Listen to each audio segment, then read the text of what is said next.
And it goes a little something like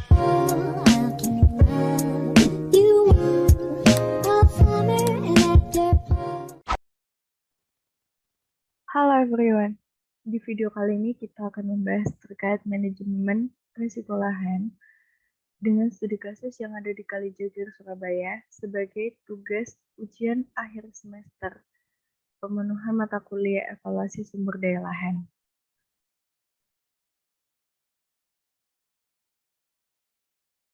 Tingginya tingkat urbanisasi yang terjadi di perkotaan mengakibatkan munculnya berbagai macam permasalahan, seperti permukiman kumuh dan permukiman liar. Sedangkan di wilayah Surabaya sendiri, permukiman liar ini banyak ditemukan di bantaran sungai dan tepi rel kereta api. Salah satunya di bantaran Kalijagir, Surabaya, sebagai studi kasus yang akan kita bahas.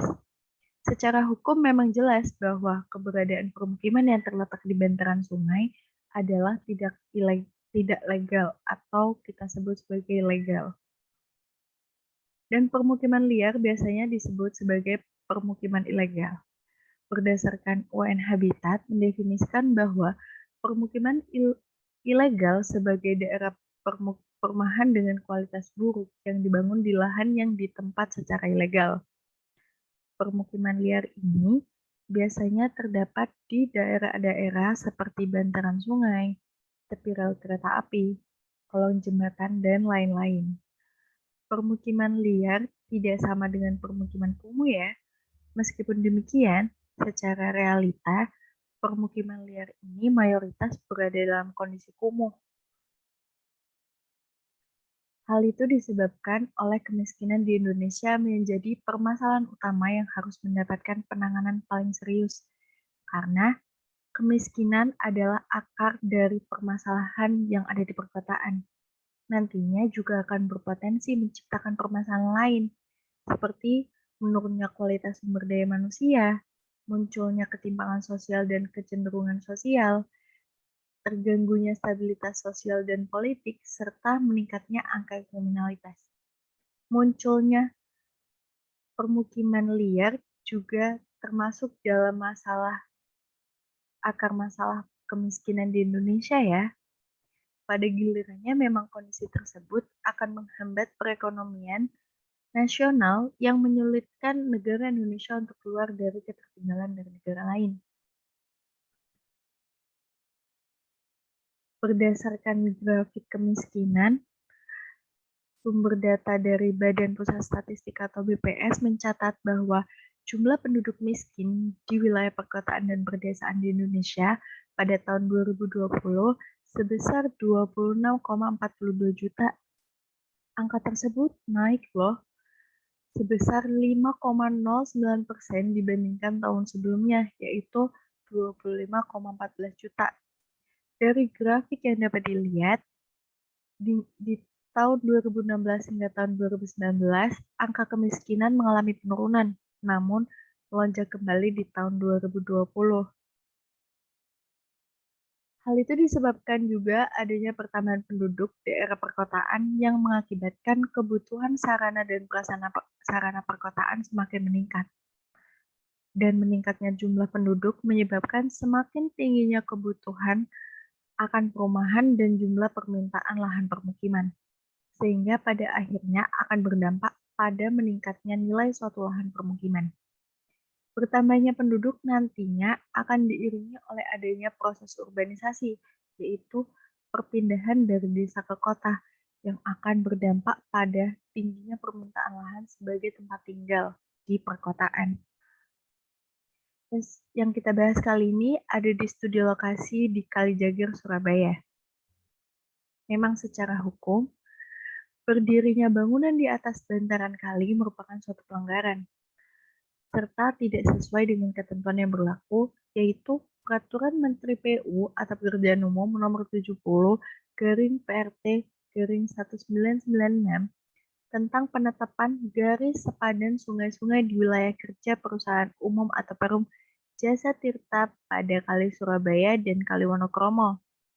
Dari data Lembaga Hukum dan HAM Keadilan Indonesia atau LHKI Surabaya didapatkan sejarah mengenai eh, perkembangan permukiman yang ada di Kalijaga, Surabaya. Berawal di tahun 1964, adanya relokasi perdagangan dari Pasar Wonokromo. Adanya pemindahan itu sekitar 50 pedagang dari Pasar Wonokromo oleh Wali Kota Sukoco karena pembangunan perluasan Pasar Wonokromo pada saat itu. Pedagang yang dipindah ini umumnya adalah pedagang besi yang semula berjualan di bagian barat Pasar Wonokromo. Akhirnya, 50 orang tersebut memilih untuk pindah di bantaran Sungai Kalijakir hingga Wonokromo. Mereka mendirikan bangunan untuk berdagang dan tempat tinggal. Dan janji pemerintah saat itu oleh Wali Kota Sukoco, tempat tinggal dan tempat usaha akan dibayar pembangunannya oleh Pemkot dan warga mencicil jika sudah selesai. Tetapi janji tersebut tidak pernah terlaksana. Hingga permasalahan muncul di tahun 1975, adanya pemindahan penampungan dari Dinas Sosial di wilayah Stren Kalijaga, Surabaya oleh Dinas Sosial di Jalan Mangga 2. Memang pemindahan perdagangan di tepi kali Sungai Jagir itu tidaklah tepat karena bagaimanapun daerah sepadan sungai harus bebas dari segala macam aktivitas yang tidak mendukung fungsi sungai. Dan kesalahan kedua yang dilakukan oleh pemerintahan Kota Surabaya adalah memberikan KTP kepada warga yang tinggal di tepi Sungai Jagir di tahun 1968. Namun, 2 tahun kemudian, iuran PBB yang diberlakukan kepada warga dimulai dari tahun 1975 semakin memperkuat posisi warga karena di tahun tersebut status lahan telah diakui oleh pemerintah. Ditambah lagi, PLN mulai menyalurkan listriknya kepada warga di tahun 1983.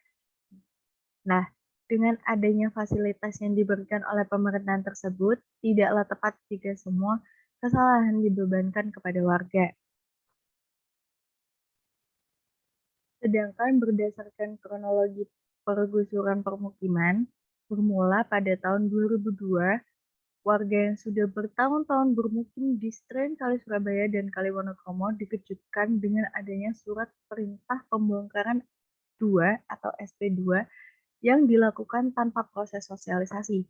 Bahkan ada beberapa kampung seperti Karangpilang Baru mengetahui adanya SP2 tersebut setahun kemudian.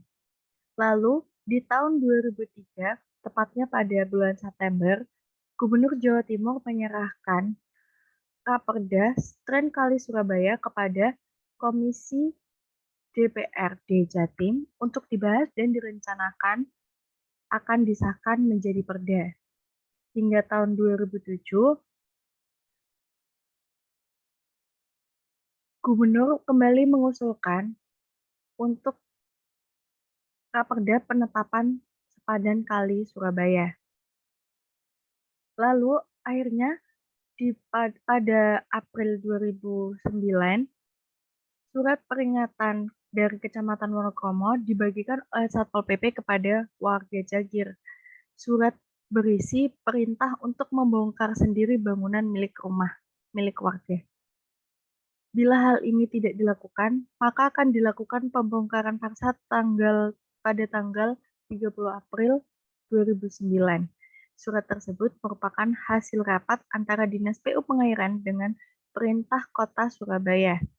Perda yang dijadikan acuan penggusuran adalah peraturan yang lama dan tidak menyinggung Perda terbaru nomor 9 tahun 2007 sama sekali. Hingga akhirnya, pada bulan Mei 2009, pergusuran tersebut terjadi di kawasan Jagir, Surabaya. Aparat gabungan Satpol PP dan polisi turun sebanyak 2.500 orang ditambah dengan anjing polisi. Jumlah polisi tersebut melebihi jumlah warga di Jagir Wonokromo loh. Penggusuran tersebut dilengkapi dengan 1 unit canal water car, 1 unit bulldozer, dan 3 unit eskavator. Peristiwa pergusuran yang terjadi di Stren Kalijaga bulan Mei 2009 tersebut mengakibatkan tergusurnya 380 kakak dan Dari 380 kakak tersebut, ada 236 kakak yang berhak mendapatkan rusun sebagai pengganti tempat tinggal mereka, sementara data yang diperoleh setelah penggusuran hanya sekitar 106 kakak yang menempati rusun tersebut, dan 130 kakak lainnya tidak diketahui keberadaannya. Sebagai upaya kompensasi oleh pemerintah pada penduduk Stren Kalijaga Surabaya, dengan pemindahan ke rusunawa yang sudah disediakan dengan fasilitas-fasilitas yang memadai, seperti balai warga, musola, area bermain anak, dan unit usaha bersama.